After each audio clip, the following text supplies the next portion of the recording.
Mm. So thank you for your time, Father Chris. And Yeah, today I want to bring a topic about judgment. judgment. Yeah. Because recently I saw a psychologist, maybe not a Mm, psychologist, but a very popular people here who talk about family education. And mm, she said, there is no unconditional love. Uh, and then mm, and then I have a judgment to her. And she talked to a professor from another, she is a professor in university, and she talked to another professor in another famous university. So they are from two different, very famous university here. So they are very popular mm, in China, and the people adore them, and they have many followers. Um, mm. and they said to each other, no, there's no unconditional love. Unconditional love is a Western philosophy, not suitable to East, to our culture. So I have a lot of Oh, judgment to them, and it's not easy for me to calm down. So yeah, maybe can you introduce something about judgment and yeah. yeah, what is judgment? Judgment, of course, is a it's very much part of our self in the sense of it's very rarely that we can be without judgments, you know. And just this evening, I went out and we went to a Korean restaurant, and my friend was telling that the person who was sitting there has a glum face. So that's why they all decided not to come to this uh, restaurant anymore. But I was telling that is, what can she do with the face that she has, you know? So it's not easy sometimes. So it's a question of judgment is so very common that we can easily judge. And I think to really refrain from judgment takes an effort, really, you know. Well, on the other hand, it is the natural thing for us is to be without judgment. Actually, if you take children, they have hardly any judgments on anyone, you know. They are very innocent and very open, and that is what our nature actually is.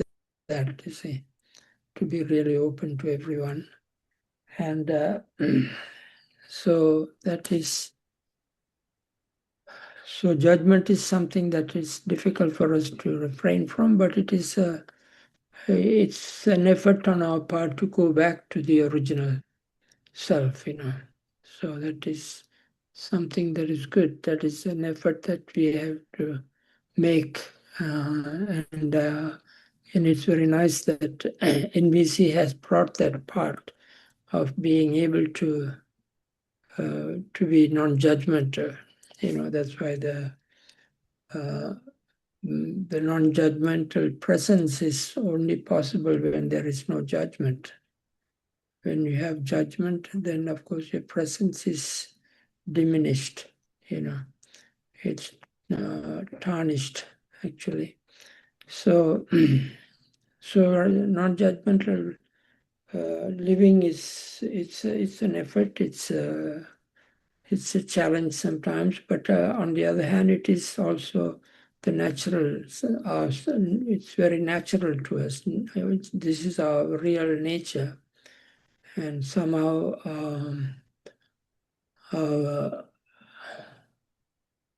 when we are brought up or when we listen to people and when we grow up, we pick up all these judgments, and judgment becomes very much part of us.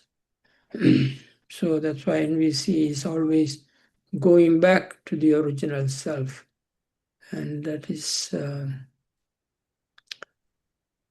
so in this regard, I think also this unconditional love, actually there is, but it's not unconditional.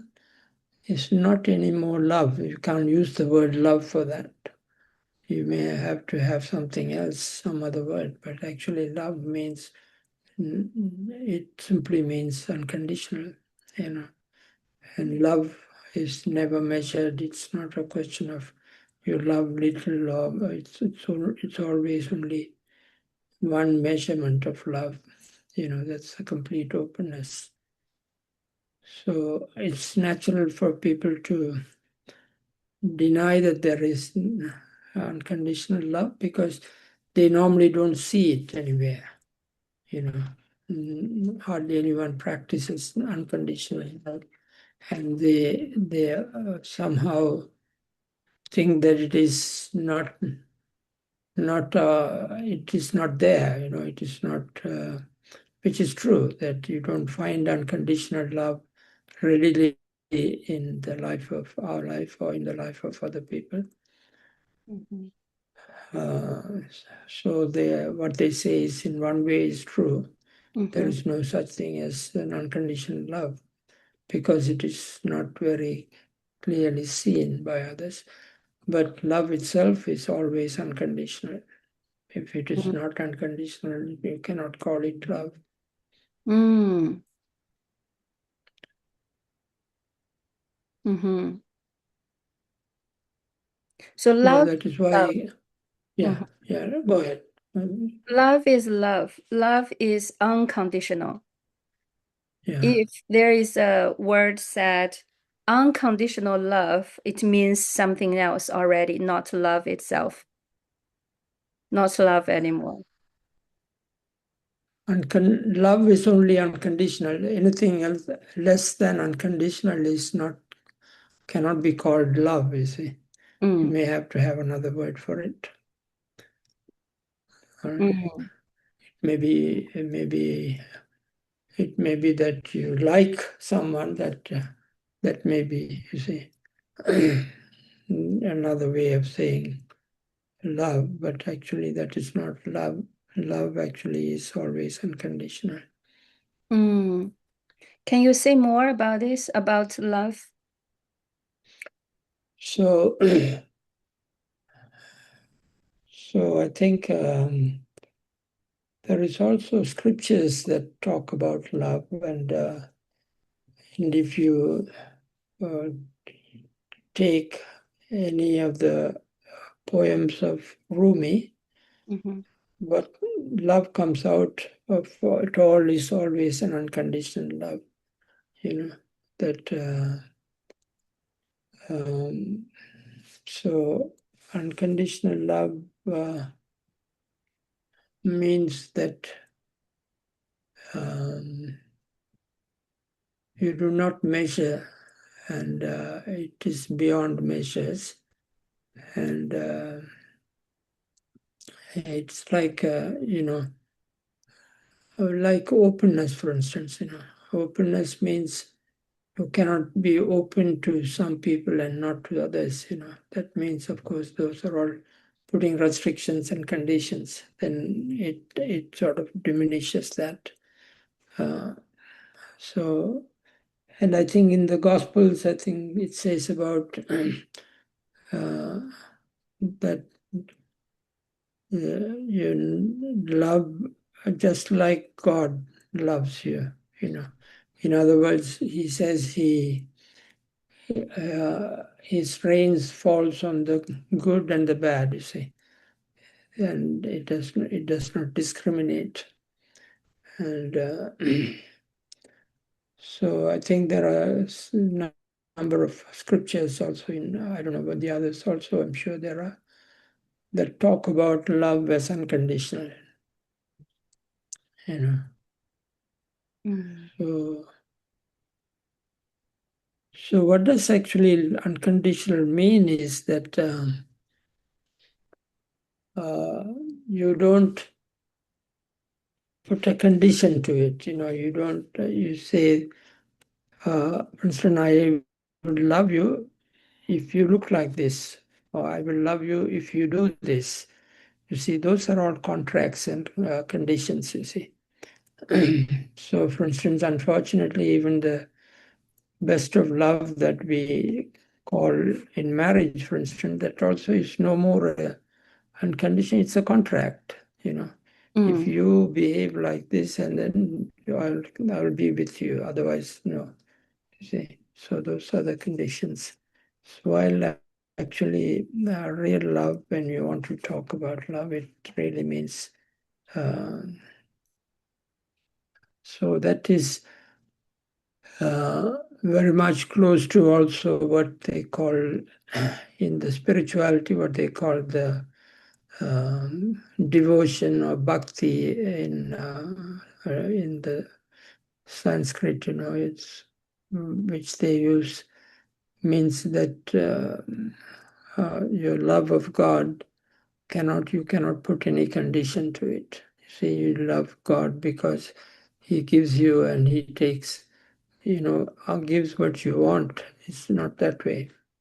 Love is always unconditional. And it also comes from the fact that God also always loves us unconditionally. So He does not love us because we are good people or that we are doing the right thing, so that we don't merit the love. You see, love is always unconditionally, openly, and generously given to one another.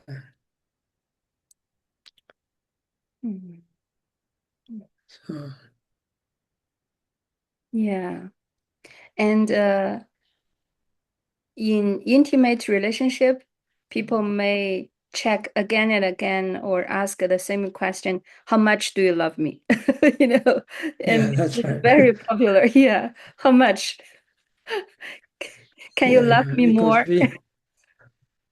Because unfortunately, the maximum of our intimate relationship also ends up with a contract, marriage. So that itself says it is not, so you don't really see it in relationship, this kind of unconditional love, though it is what is required. And so that's why they probably say there is no such thing as unconditional love, because they don't see it in any human relationships. Right? But on the other hand, the great classics always talk about unconditional love, even the love, human love. For instance, the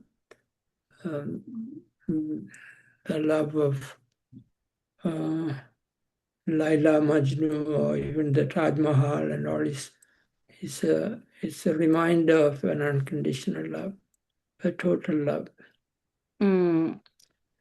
And people may use love as a kind of control or threaten. If you love me, you don't do this. If you don't do this, it means you don't love me. So it becomes yeah. So there is a lot of should or must in this kind of expression. Yeah. They're all very much controlled. So that's why, that is very, very clear when you, for instance, when you expect the children to do things and use the words like, if you love me, do this, see. But that is not good for the children and not for the parents also, to really, for them to experience unconditional love, makes them become much more open. So most of our problems come because we grow up in this conditional love, and therefore we don't learn to love people unconditionally. So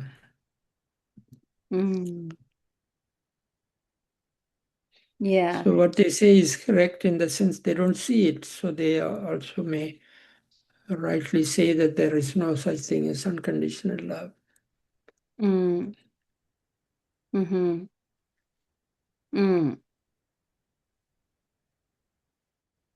Yeah.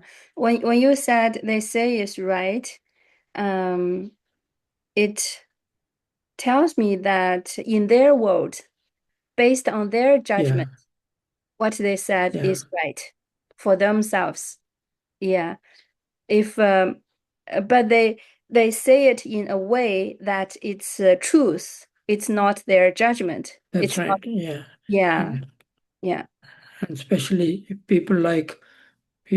professors and people who are at this level of thing, and to say that there is no such thing as unconditional love, that contradicts all the things that they study, in the sense of any literature that you study. Love is about all fully unconditional giving of oneself.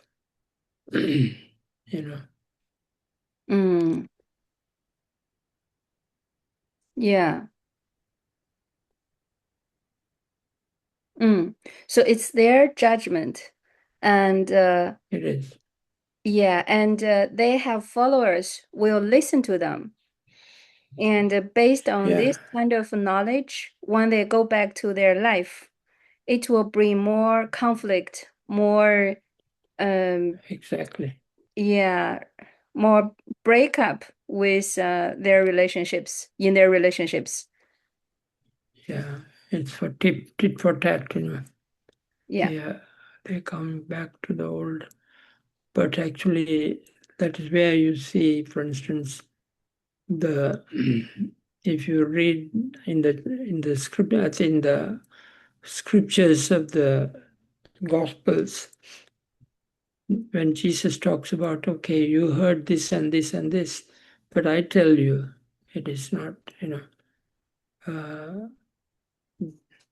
so he takes it completely to the radical, part of love. So I think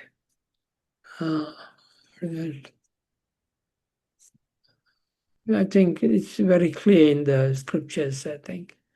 In Buddhism also, I think there is, I don't know whether they talk about love, but compassion is always unconditional. There cannot be compassion that is conditioned, you see.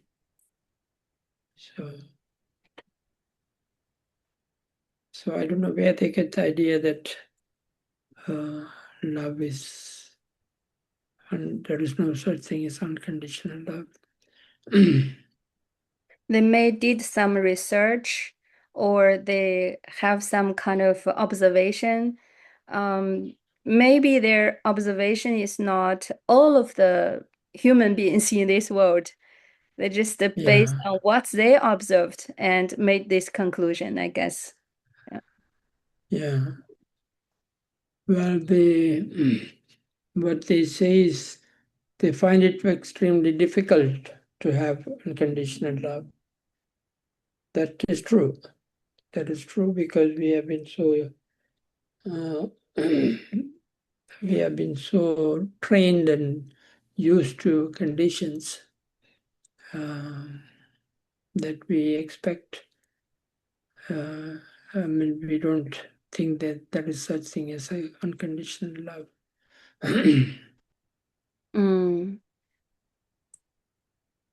Yeah, and then about judgment, I think that for human beings, we like to observe something, and based on our observation or based on some ideas, we had the conclusion that this is good, that is bad. Yeah. And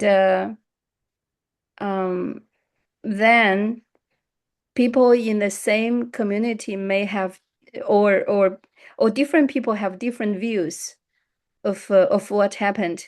And based on what you said just now, I think maybe for real peace, people have the same conclusion from rational, and also people have the same experience of what is real compassion or real love, then can reach to this part of peace.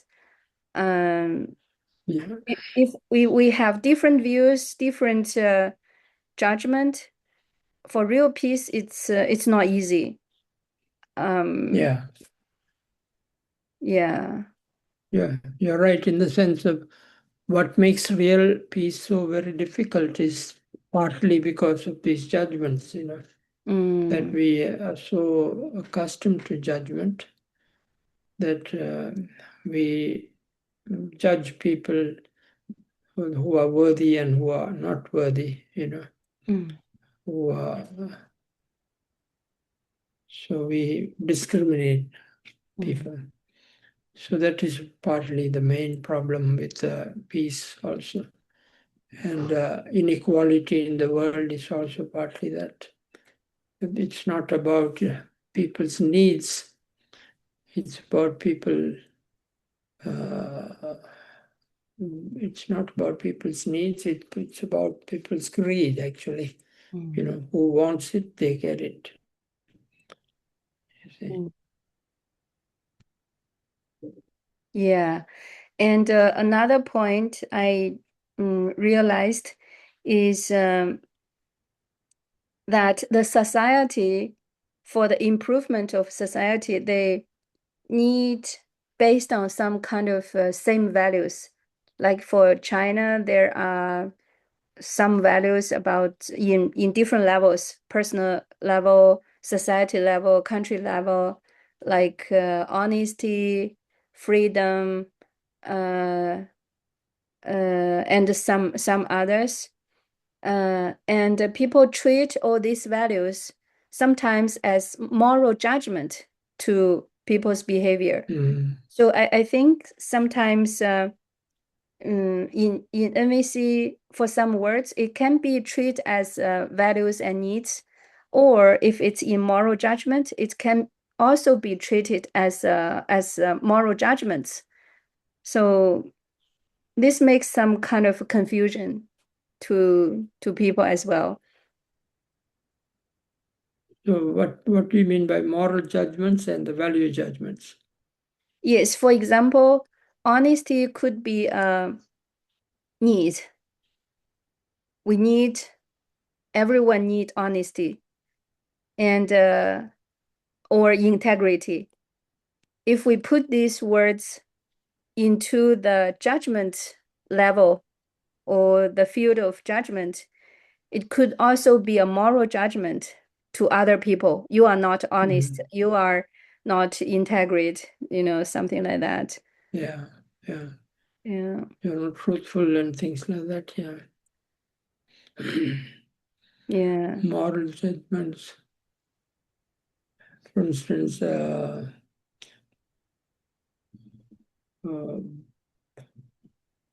what Marshall says is that there is no such thing as the good and the bad, no?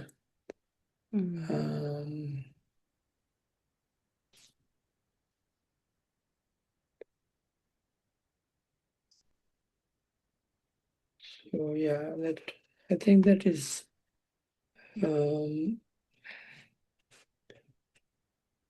I think Marshall makes a differentiation between value judgment and the moral judgments. No? That has to be clear. Yeah. And So, because some words are needs, and also it could be used in moral judgment. So in my experience, when I speak about my needs, when I say I need honesty, for example, the child take away some money from the parent, and we said we need some honesty. If there is still some flavor of judgment in this, looks like it's a need. I said I need honesty or I value honesty, but still, if there's a flavor of a judgment, it's still a moral judgment. It's not need at all. yeah, it is. Yeah, when you bring in judgments, then of course it's a moral judgment, all right? To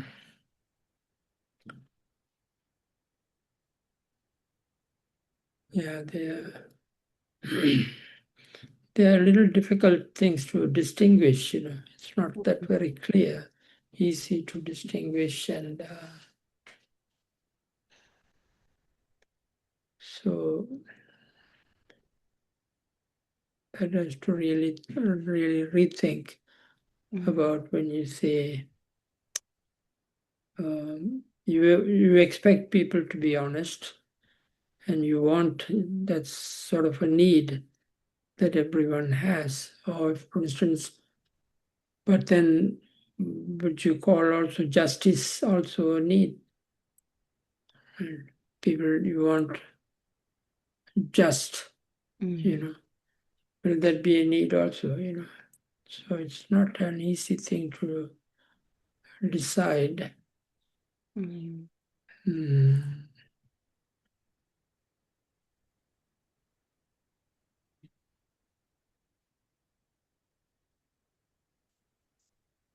So compassion normally goes beyond all of this. So I'm not too sure how far you can say.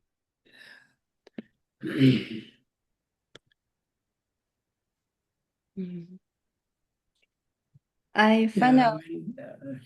Go ahead. Yes. You go ahead further. So, so these are the things that I would really need to think once again to see, for instance, is justice a need? Is honesty a need? Right? What would you say that? Or they are all on the level of morality. An honest person, we can say, is honesty and honest and dishonest. So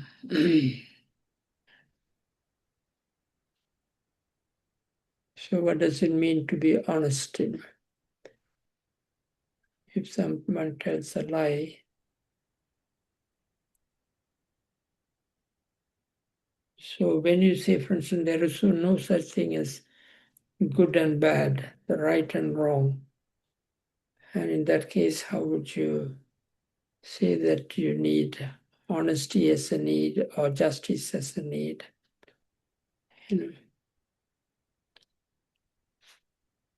It might be human need. I mean, for human need for relationship to prosper.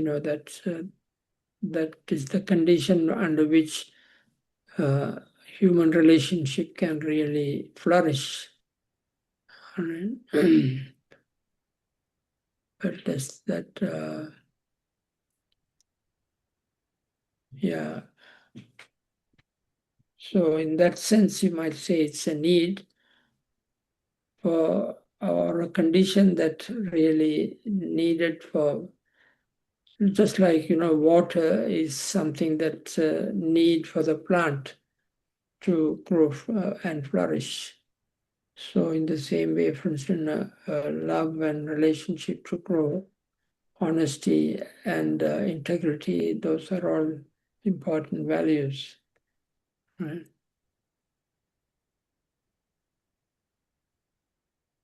Yeah.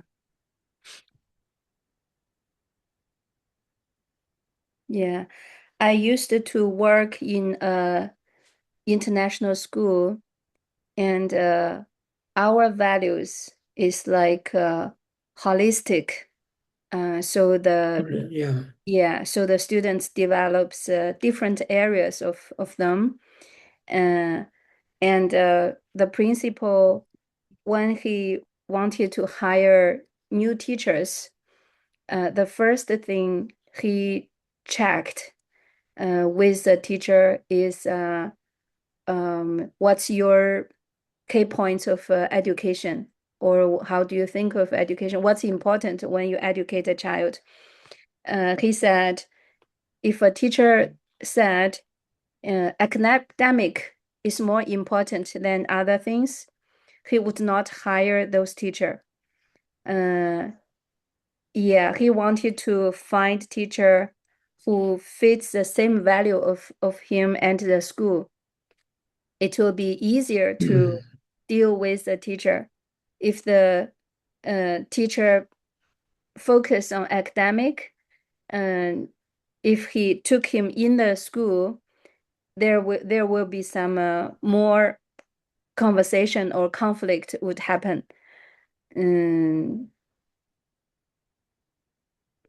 So they also give to the values that they hold. Yes. For hiring, is it? What values do you have? Yeah. I mean, for an institution, it's important because institutions normally have values, you see. And if they who comes to work there need to hold the same values, otherwise there'll be lots of conflicts, and it's very difficult to control that. So in that sense, yes. Yeah. So what I mean to this point is if a institution has a value of integrity to the colleagues, to the customers, or to people who serve, and if one people works for this institution may against the value integrity and honesty. Honesty, the boss or the people in this institution will judge this person who doesn't have integrity. He doesn't have the integrity, so this value could be used as a moral judgment as well. So this is a complex about value judgment and moral judgment. What do you think? Yeah, they're not that clear cut in the sense of moral and value judgments, because they can easily slide into moral judgment, and the other way also they can slide into value judgment, So for instance, good and bad, of course, they're all, we will say moral judgment in the sense of how do you judge a person as good or bad, So if you're talking about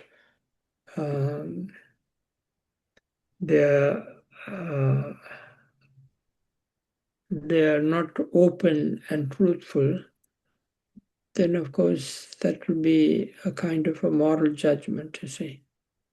So you can easily slide into a moral judgment. So they're not that much clear cut, the moral judgment and the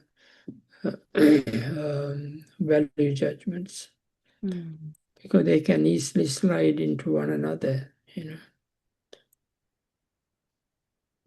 So in all of this, I think but if you go beyond that, I think you can always find that there is no such thing as good and bad,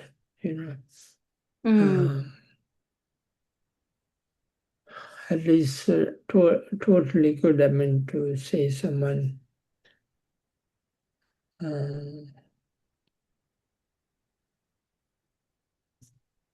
as I said, I mean, for instance, honesty is a very important value, for instance. In that sense, it's sort of a value judgment, about honesty. But at the same time, also, it could become a moral judgment. Yeah.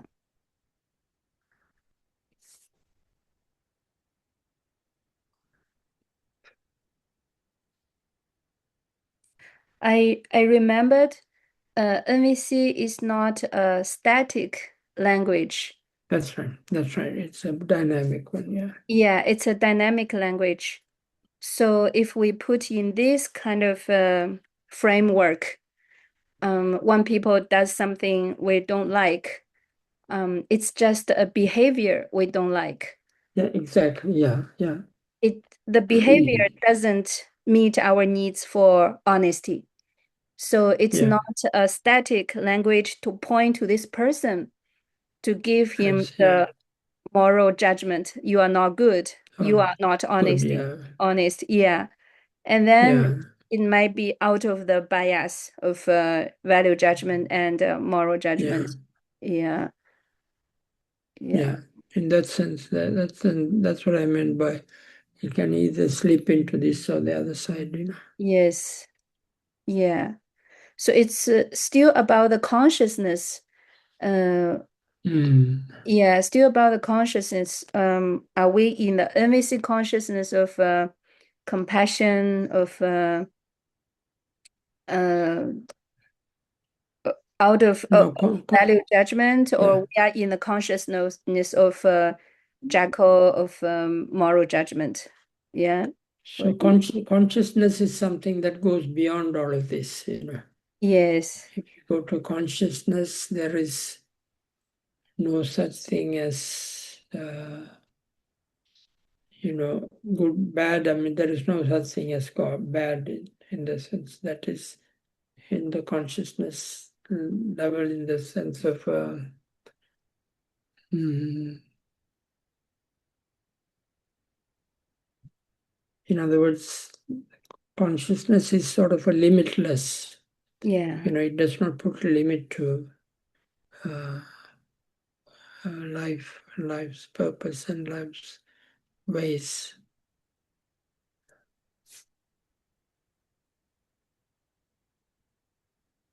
Yeah.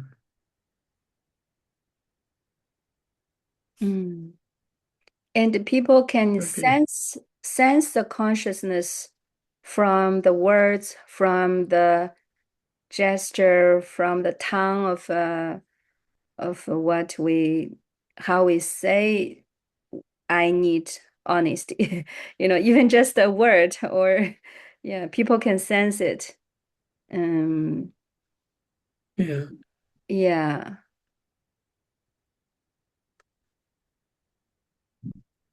Yeah. The consciousness, I mean, if you come to a certain level of consciousness, because there are consciousness that you can, it depends on where your consciousness is. See? It could be at different levels of consciousness that you might have. But as we say that humanity is expected to grow in this level of consciousness, then of course you begin to. That is why when we talk about love as unconditional, that also depends on where your consciousness is. For those who are at a very low level of consciousness, the love is always conditional, It normally really remains at a level of contract. While when you grow out of it, then of course you go beyond these restrictions. And that's why then it becomes real compassion and becomes true love, where there is no boundaries, no restrictions, and no differences.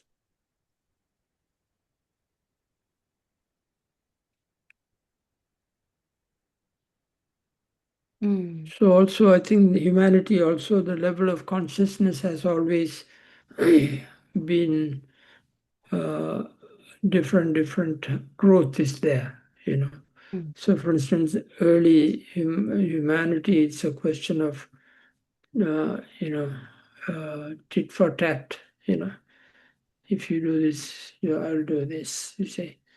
And as they grow a little higher, then they began to see that there is no such thing as tit for tat. It has to be really unconditional love. So that's a growth of consciousness. While if you stay strictly to your rational mind, then of course you cannot go to that level.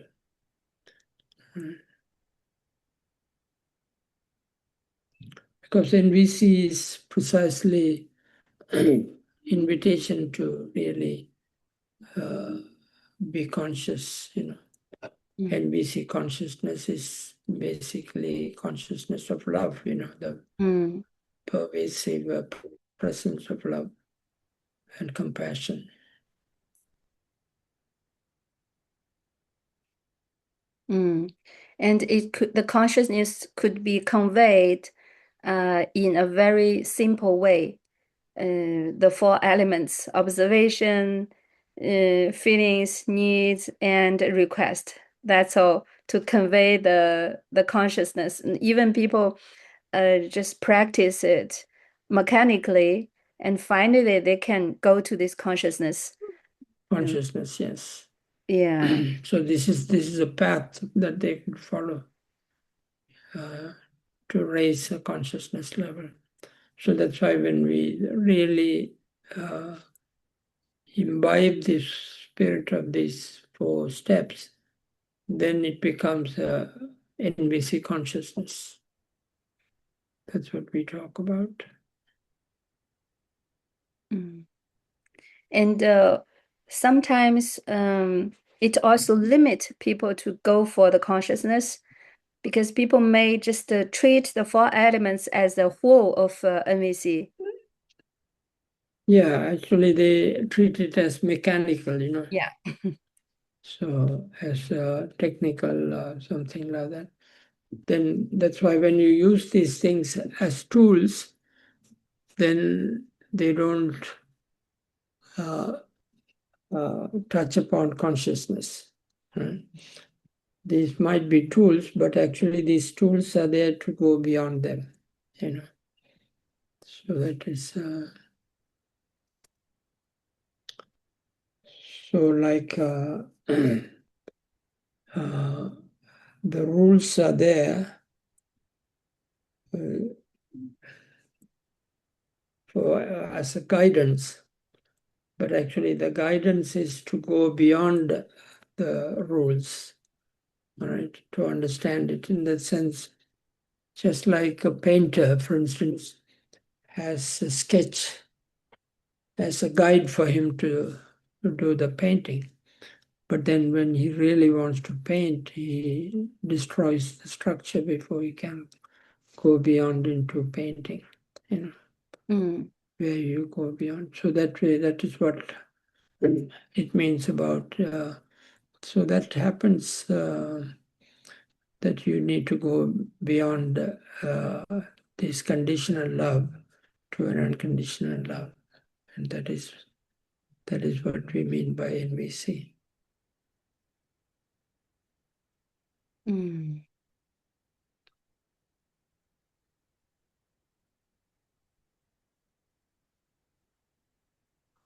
Yes. And I found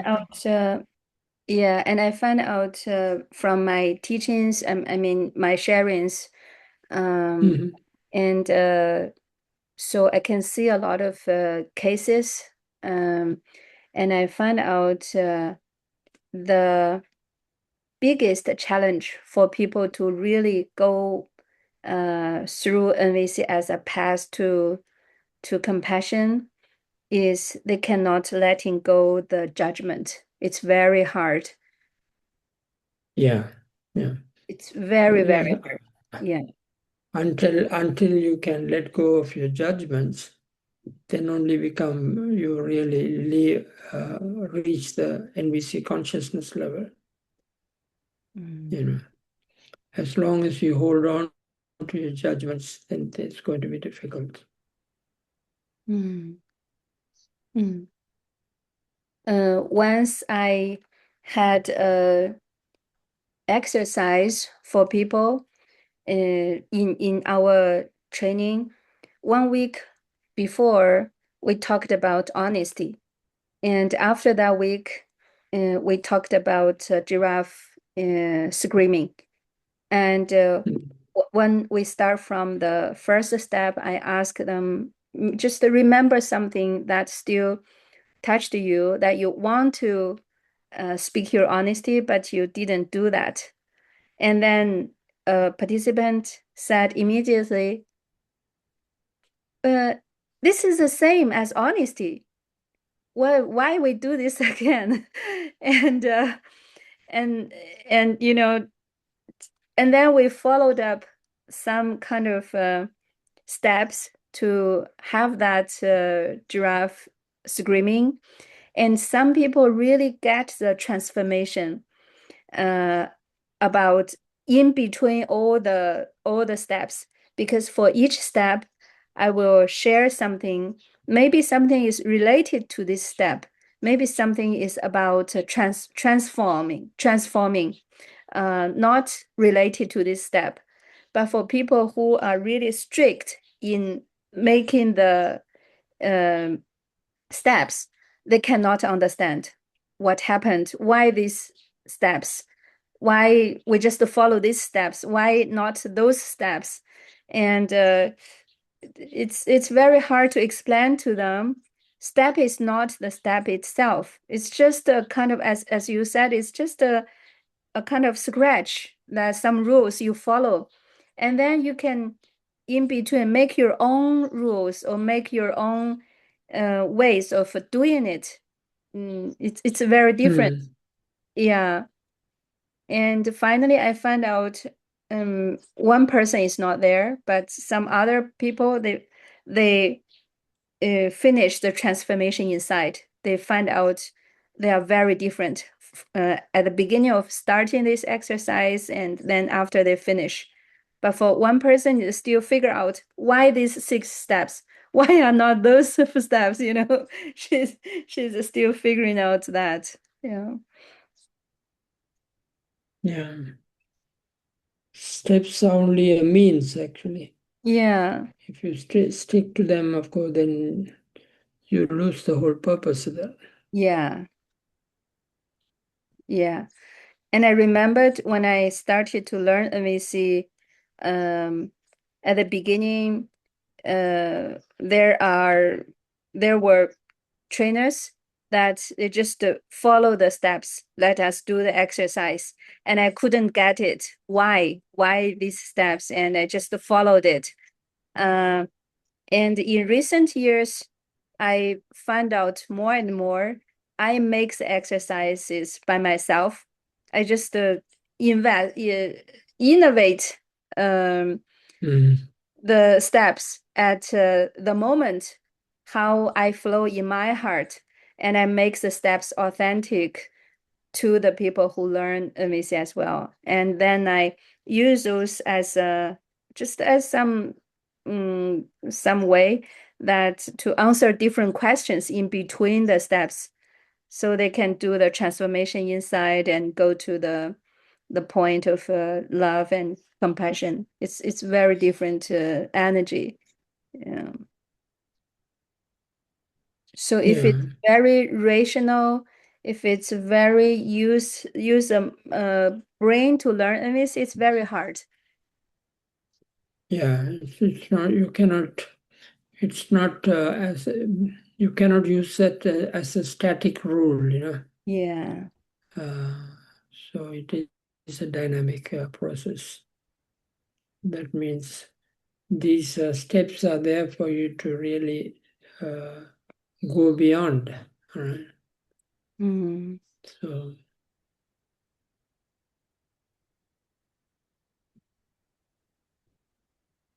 Yeah. And almost all the NVC exercises look the same finally. And I shared with that lady that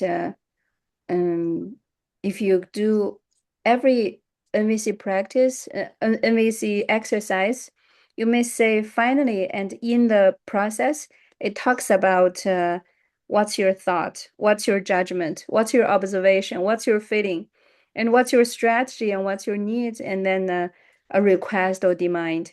So all things are around this, no matter talk about your core beliefs or giraffe screaming or empathy or saying your apology or gratitude all looks very similar. The point is not about the steps. The point is about how you transform inside from a judgmental consciousness to NVC consciousness. And if she used the mind to understand, she cannot learn NVC. So it really took time. Yeah, really take time, I mean, yeah.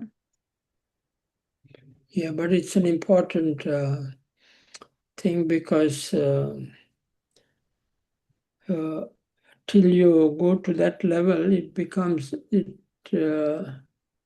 remains a tool, you see, and it becomes a technique. While it is not a technique, it is not a method. It is something that is used for you to go beyond it.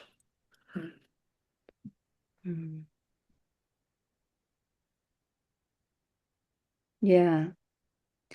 And I remembered like different trainers have different ways of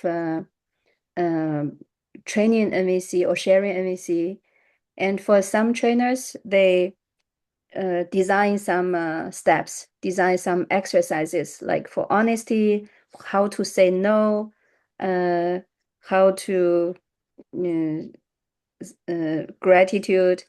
And for some trainers, they use it in a very flow way. Like in one conversation, it may include, for one conversation, it may include say no, empathy, honesty, and gratitude already. And for learners, if they are very new to NVC, they cannot understand this kind of way of flow. Yeah, this way of flow. And they prefer to have some steps to exercise. But energy lost, the NVC consciousness may lost in it. Yeah. So sometimes for me, also kind of confusing as well. How to really share to people who are very new. So I connect these two ways together in my trainings and see how people receive it if they don't understand the flow, and then I go back to steps by steps. Yeah. But just I think it's a good example is Marshall when he talks about jackals and giraffes. But at the same time, he ends up and saying that there is no such thing as a jackal. They are all giraffes with the language problem. Right? So that means that you don't stay with these differences, jackal and giraffe, you see. If you stay there, then of course you would have not understood NVC at all. Right? So you have to come to the point to say that there is no such thing as a jackal, So that is what even the very distinction that he brought with jackal and giraffe is only a step. But the step is to understand so that you understand that there is no difference between them. Sort of very contradictory maybe, but that's the whole purpose of it. Yeah. Yeah. And for NVC learners, they need to use their judgmental mind to learn NVC. Yeah. So this is also the bias as well. It's confusing sometimes. Yes, it's confusing. Yeah. And we tell people don't judge, but they need to use their judgmental mind to learn not to judge. Yeah. Yeah. So this is also difficult part. Yeah.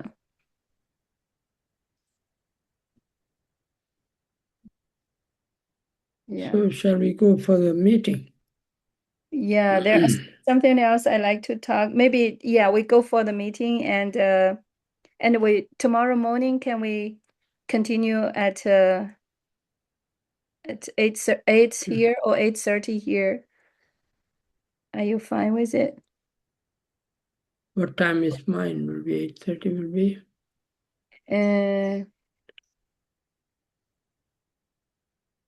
What's the difference? 15 hours, is it? 15 hours, yeah. Is it? Yes, 15 hours.